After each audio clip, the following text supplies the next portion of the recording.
Even as the NBA's health and safety protocols continue to impact Miami's roster, the Heat just keep on winning, this time with Jimmy Butler and Duncan Robinson leading the way over the Washington Wizards. We'll break down the game, give out our player grades, and much more coming up next. You are Locked On Heat, your daily Miami Heat podcast. Part of the Locked On Podcast Network, your team every day.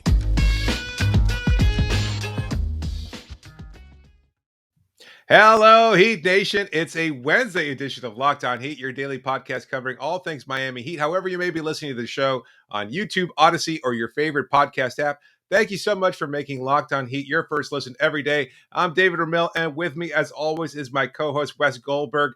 The Heat were taking on the Washington Wizards on Tuesday night, a game that was impacted by COVID throughout the day. We got the announcement early on that Udonis Haslem, assistant coach Caron Butler, head trainer Jay Sobel, as well as Sable, and Alonzo Mourning in the front office all tested positive for COVID. So they would be out due to health and safety protocols. Even the team's broadcasting crew was impacted as John Crotty also entered the health and safety protocols. And then just 20 minutes before tip-off, Max Strus was out on the floor preparing to shoot around for the game. He was going through his warm-ups. Everything looked like it was progressing smoothly.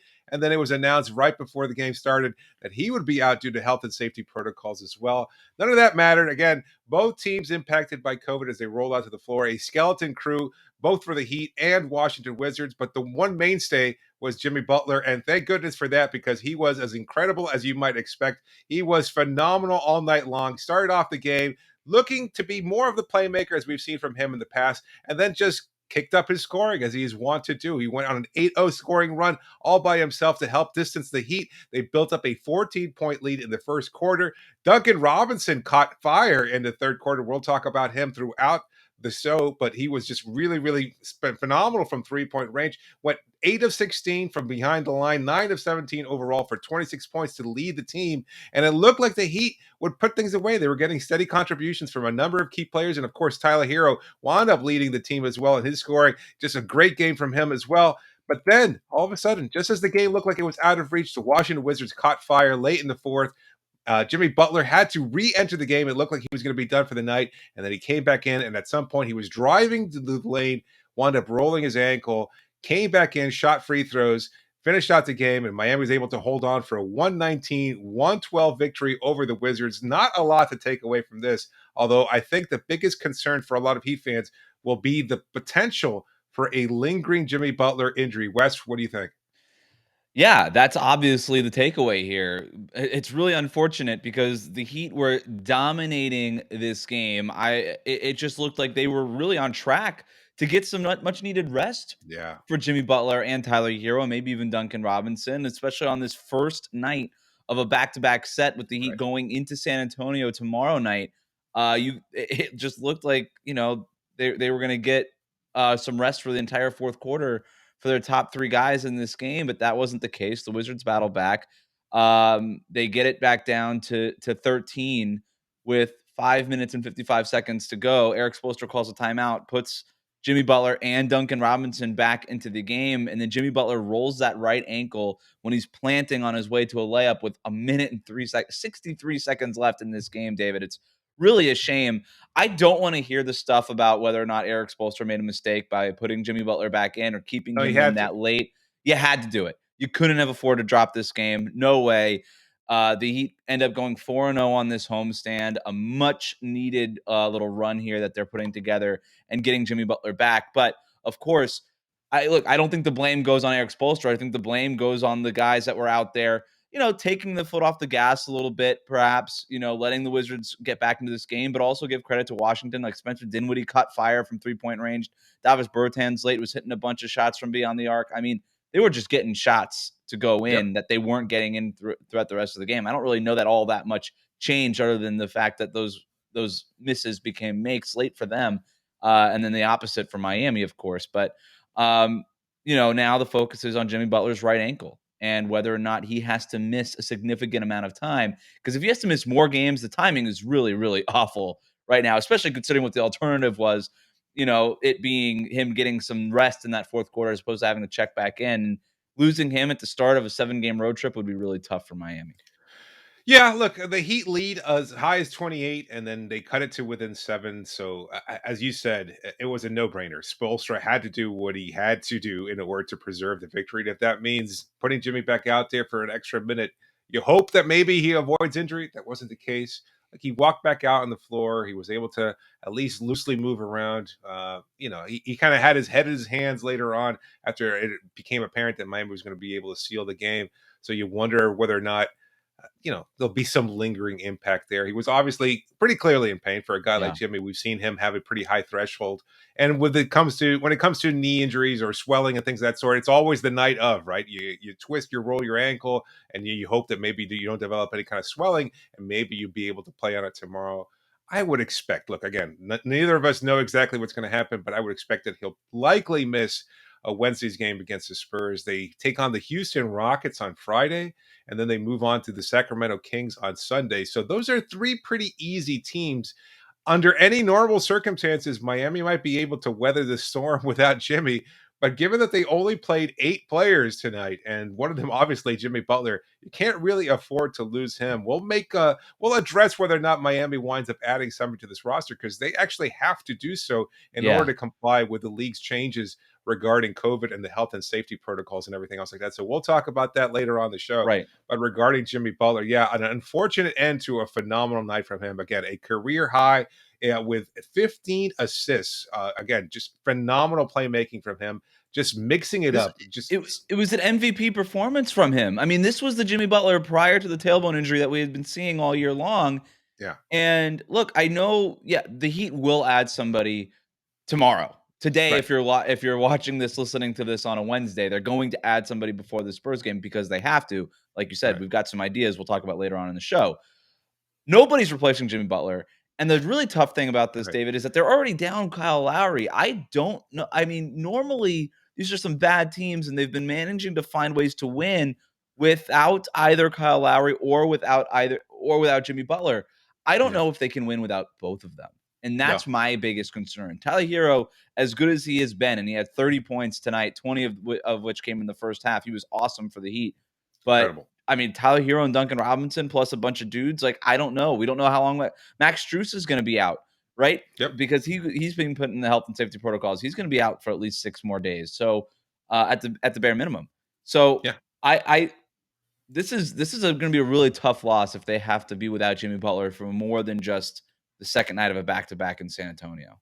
Yeah, Miami fielding their 12th different starting lineup of the season with Butler, Caleb Martin, who played 29 minutes, Omer Yurtseven, who was an on and off night for him, not as solid as he's been of late, but still played 32 minutes, Gabe Vincent and Duncan Robinson. So I imagine if Butler does wind up sitting out, you'd probably have to put in Tyler there just because, well, you don't have any options at Yes, this you have point. to. You can't bring in Casey Opala. He's both your only 4 and 5 at this point, backing up Yurtseven and Caleb Right. Martin, who's ostensibly your 4. I mean, it's not ideal. You got Marcus Garrett playing 22 minutes on the night and solid contributions defensively, but he went 1 of 7 for the floor. So you're going to be sacrificing a whole hell of a lot of playmaking and point ability, their scoring ability.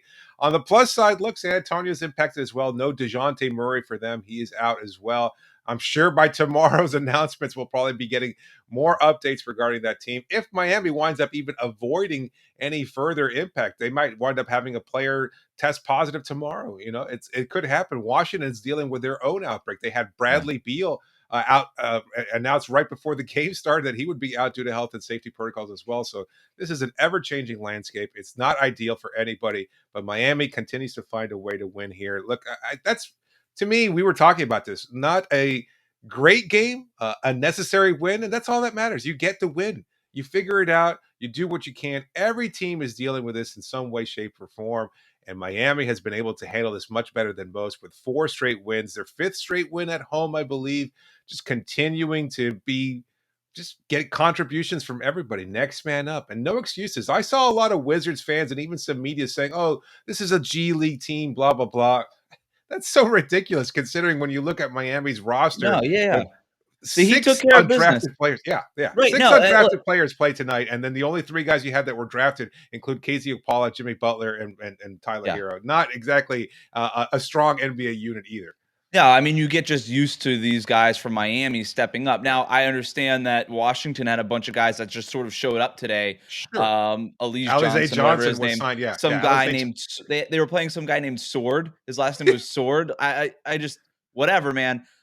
They the Wizards have their own problems, but what was crazy to me and the takeaway from this game, not just the Jimmy Butler thing, but like the Max Right. Strus stuff. I was there at FTX Oh, Arena boy. watching Max Strus warm up. I was right there courtside, just sitting there in a seat watching Strus warm up with a face mask on, which you don't need to do, or you didn't have to used to have to do when you were Right. doing warm ups. I don't know if this is part of just the restrictions, the new restrictions that the NBA has put in place, or just Well, he something that was at Max Strus is shoot-around. doing on his own. But He as addressed he's media. He addressed media earlier this morning at with shoot a around, mask on as well. At and shoot-around. I mean, so he was going through the motions, and then after he got pulled off the floor for after his warm ups, I guess he had his test came back positive, and they had to scratch him. One other right? thing before we move on here, David, I know that going back to the Tyler Hero stuff, a lot of people after Max Strus got scratched, he was going to be the starter. We Yep. believe Yep. in Caleb Martin's place. Caleb Martin ends up getting the start tonight, and a lot of people thought that Hero would get the start once Strus got scratched, but.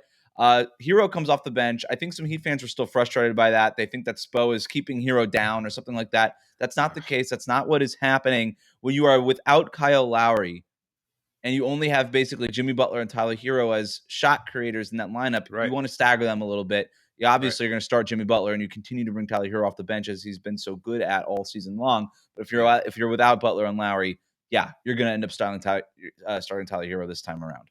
Well, we'll talk about some of those potential options that Miami might add to their roster, as well as getting into our player grades for the night. But just a reminder that today's episode is sponsored by Truebill. Do you know why free trials renew without your consent? It's a business scam out to get you. Don't let greedy corporations pocket your money. Download Truebill to take control of your subscriptions. Truebill is the new app that helps you identify and stop paying for subscriptions you don't need, want, or simply forgot about. On average, people save up to $720 a year with Truebill. Because companies make subscriptions hard to cancel, Truebill makes it incredibly simple. Just link your accounts, and Truebill will cancel your unwanted subscriptions in just one tap. Truebill has over 2 million users, and it's helped save them over $100 million. So don't fall for subscription scams. Start canceling today at truebill.com/LockedOnNBA. Go right now to truebill.com/LockedOnNBA. It could save you thousands a year. Who doesn't want to save some money, especially now around the holidays? Truebill.com/LockedOnNBA.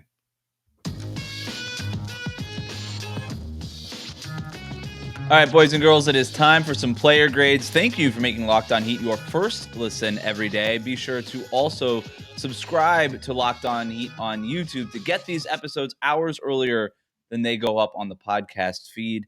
All right, let's time to get to some player grades. The first one, David, is going to be Duncan Robinson, and you already read the stat line. We're going to do it one more time here, just because it was so great. 26 points on 9 for 17 shooting, 8 for 16 from three-point range. Duncan Robinson's getting a great old fire emoji here because he was on fire tonight, David. Not just that stat line that pops out, but just the fact that he set the tone for the Miami Heat in this game. Miami's first 6 shots, all three-pointers. 4 of those were Duncan Robinson three-pointers. Duncan Robinson, 3 3-point attempts in the first 90 seconds of this game. Yep. It was like every time, like the Wizards had no defense on Duncan Robinson all night long. And what strikes me as interesting in that is that talking with Wes Unseld Jr. before the game, he was talking to the media. He was talking about how the first thing that they have to do is limit Miami's 3-point attempts, that they are trying to win games beyond the arc right now, and that they need to run their shooters off the lines. Well, when you talk about shooters, and then one of them is a late scratch in Max Strus, I don't really know who else you are trying to run off the line if you're the Washington Wizards, if not Duncan Robinson, and they just let him take wide open threes basically all night long. He capitalizes with a great night from 3-point range. Yeah, it's a far cry from the first time these two teams met, when at that point in time the Wizards were atop the Eastern Conference and had done so mostly because of their defensive intensity. They were limiting the least amount of 3-point attempts in the league. And so that looked like a major challenge for Miami. That's not the same team that was out there today. They were as porous as could possibly be. And Miami, conversely, made a concerted effort to get Duncan going early on, as you said, looking for him early and often in the game. And it wound up paying off. He hit his second shot attempt from behind the arc, and it seemed like he just had a little extra zip in his step, a little extra energy, just had that rhythm going. Some of those shots were pure vintage, classic Duncan Robinson, if you will, and just a phenomenal performance from him. 8 of 16. That's hopefully that quiets some of the complainers about Duncan a little bit more, because I mean, the only thing that they'll have quieted the something to say. complainers tonight, that Max Strus wasn't available. That's the only thing that quieted the complainers tonight. Our next player is Tyler Herro, 30 points tonight, 20 of which came in the first half. Tyler Herro's vote. His grade is hashtag NBA vote. I know that we keep having the 6th man of the year conversation with Tyler Herro, and he is rightfully the leading candidate to win that award. But why stop there? We have been talking about Tyler Herro's all-star potential for a few weeks now, David. And games like this, what a way to follow up a 2-point performance in which he got ejected. Time to get that shooting, that point per game average back up over 20. I think it should be with this 30-point performance, taking care of it. He hits 2 3-pointers to end the first quarter, pushing Miami's lead to 14 points going into that second quarter. You talked about the Jimmy Butler run, the Duncan Robinson run, but Tyler Herro scoring those 20 points in that first half, those 2 straight threes to end that first quarter, really, I thought, was just that extra wave that just took the Wizards out of that game right up until, the final few minutes of the game. It was the consistency with which he did it. Like 5 of 7 from behind the line too. So he had that 3-point shot dialed up, and they were allowing those wide open looks. At one point, it was cocky Tyler, kind of just smirking a little bit, talking to some of the guys on the Wizards roster too, because they just had no answer. No matter who they tried to stop him, and I use "stop" in air quotes because if you can't subscribe to YouTube, you won't be seeing this, but that's why you should be subscribed to us. In any case, look. Tyler just really, really, really just on fire. He just was cocky. He was just great. He was the version of Tyler that every Heat fan loves to see, because he was just so dynamic, so explosive, great footwork all night, just creating space for himself and doing it so also making plays for others too. He finished with 3 assists, 6 rebounds, just continues to show improvement. And look, everybody's going to forget what a bad game he had, because he 2 points last game, 32 now. All you can say is he's averaged 17 points per game over the last 2 games. That's all that matters. Right. It wasn't a bad game. He didn't deserve to get ejected out of that game. He would have been fine if he got to finish it. Our next one is KZ Okpala. Not quite a smiley face, but like a, feeling pretty good about yourself type of face. KZ Okpala, look, the box score isn't jumping off here. Winning plays. Winning plays. There you go. 6 points, 1 assist in 16 minutes. He was 3 for 4 from the field, so he was efficient. Didn't commit any turnovers, didn't do anything wrong. He was a +9, which was second best on the team behind just Caleb Martin, who had a really good game, but we're going to focus on KZ Okpala here. Look, he's starting to settle into his role as a big man. I talked with him the other day, and he said that he's been learning how basically instead of being the guy who's dumping into big men in the post and on rolls in that pick and roll, he's now the big man finishing those kinds of plays. He had a great finish on a lob at one point in the game. He slipped a screen. He slipped a screen and roll and finished at the basket later on in the game. He's just doing things right. And for KZ Okpala, you got to feel good about that. Absolutely. Look, I mean, I hate to point it out now, because it's just, I think I was pretty fair with KZ. As optimistic, as hopeful as any Heat fan could possibly be. I wanted to see that potential, but 2.5 years on this roster, and we didn't see anything from him. He just did not look like a NBA player. But he's finally gotten some more opportunities, and I think he's kind of figured it out. Whether it's just just a chicken or the egg situation here, in terms of he got more playing time and now he looks more comfortable, or he looks more comfortable and now he's getting more playing time, I can't say for certain. I don't think he can say for certain. The reality is, however, he's on the floor and he's making contributions. He looks solid. He's provided some defense. He's not your go-to player, but you're not expecting him to be. At this point in time, you just need him to provide some kind of value. That's huge leaps and bounds from where he was. And so you're absolutely right. This is a great performance from him. Just, really, really good, really solid, which is that's fine. That's all you necessarily need out of a guy like KZ. He's going to be asked to do a lot more because right now, again, with Miami going through so many injury issues and so many players being lost to health and safety protocols, KZ is going to have to find a way to step up. We'll talk about whether or not Miami adds somebody to this roster and who those potential options might be. But first, just a reminder that this show is sponsored by Bet Online, who has you covered this holiday season with more props, odds, and lines than ever before as football continues its march through the College Bowl season and the Pro Football Playoffs. Miami winning 7 in a row. That's pretty impressive. Bet Online remains your number one spot for all the sports action this season. Head to the website or use your mobile device to sign up today and receive your 50% welcome bonus on your first deposit. Just use our promo code Locked On to receive that bonus. From basketball, football, NHL, boxing to your favorite Vegas casino games. Don't wait to take advantage of all the amazing offers available for the 2021 season. Bet Online is the fastest and easiest way to bet on all your favorite sports, so don't wait to take advantage of all the new amazing offers available. Bet Online, where the game starts, and don't forget to use that promo code Bet Online. Well, guess what?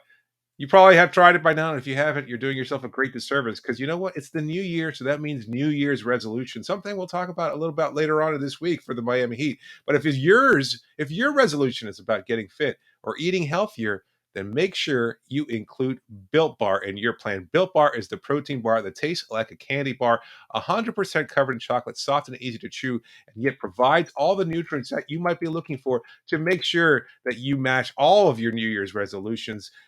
It's just a great tasting bar. You can get so many delicious flavors. Build a mixed box of all of your favorites, and you'll start off the new year exactly the way you want to. You want to eat healthy, but it gets so boring by like week 3. You might be thinking, this is just not worth it. Where's the chocolate? Well, guess what? Built Bar has you covered again. All the chocolate you might be needing in an indulgent treat without any of the guilt or any of the excess fat, sugar, carbs, whatever you might be trying to cut out as you're trying to build a new you for the new year, then Built Bar is the way to go. So go to built.com, use the promo code LOCK15, and you get 15% off your order. Again, use the promo code LOCK15 for 15% off, but only at built.com. Just a reminder that you can always reach us via email at lockedonheat@gmail.com, via Twitter using the hashtag AskLHeat. Be sure to please subscribe to the show on YouTube and wherever you get podcasts. And as always, you can leave a review. Just found out you can always leave a review on Spotify as well, which is another one of the many outlets where you can find this great podcast. So please make sure to leave a review there as well. But we've got some questions to get into that were submitted using the hashtag AskLHeat. This first one comes in from TZA Mac. Actually, before I do that, just an update on PJ Tucker. You saw him earlier today at shoot around. He did shoot around with the team, so it looks like he might be available to play hopefully soon. I imagine he'll be traveling with the team at this point just because, well, they'll be out till mid-January, so he's going to be with the team. Who knows whether or not he'll be able to play Wednesday against the Spurs or maybe Friday against the Rockets, his former team, but it looks like a return for Tucker will be on the horizon. No update on Markieff Morris, right? Not from the team or anything else. Continues to warm up before games. No update. He was warming up before the game. Eric Spoelstra said after the game in regards to Max Strus that he's feeling 100%. So you hope that he's one of these asymptomatic cases and he could come back at some point during the road trip, although it's not clear if he'll travel or if he'll stay at home and continue to test, hopefully negative, and then eventually rejoin the team on the road.